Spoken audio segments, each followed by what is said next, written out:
IT కానీ ED రేడు అట్లాంటి ఏం జరగలేదు. ఒకవేళ జరిగిన ఉంటే నేను ఇట్లా మీ ముంగట కూర్చోదింది కాదు, మీరందరూ కూడా లోపల అలౌడ్ లేకపోతుంటే అట్లా ఏం లేదు. జస్ట్ వరంగల్ పోలీస్ వాళ్ళు అప్పుడు ఈడీకి సంబంధించిన అప్పుడు వాళ్ళు local state government Kaloji Rao university వాళ్ళు అప్పుడు కేసు వేసి ఉంటే పీజీ సీట్స్ కోసం వాళ్ళు మన పోలీస్ స్టేషన్ లో కేసు వేస్తే వాళ్ళు వెరిఫికేషన్ కోసం వచ్చారు. అంతేగాక వాళ్ళు ఇది ఈడీ రేడ్ కాదు, ఐటీ రేడ్ కాదు, ఈడీకి సంబంధించిన వెరిఫికేషన్. అది మన స్టేట్ గవర్నమెంట్ మన college university health sciences university పరంగా అప్పటి వరంగల్ నుంచి వచ్చి వాళ్ళు ఇక్కడ వచ్చి వెరిఫికేషన్ చేయడానికి వచ్చారు అంతే. అండ్ అపియరెన్స్ నోటీస్ కూడా వేయడానికి వచ్చారు.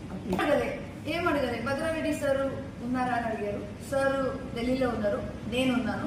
సో సరే అమ్మ మీరు పిలిచిన అపియరెన్స్ మీరు రావాలి, మీరు కానీ భద్రారెడ్డి గారు రావాలి, వరంగల్కి రావాలి. సరే సార్ వస్తామని చెప్పినాం. ఇంకా వాళ్ళ డాక్యుమెంటేషన్స్ ఏమేమి ఉన్నాయో అవి అంతా క్లియర్ చేసుకుని వెళ్ళిపోయింది.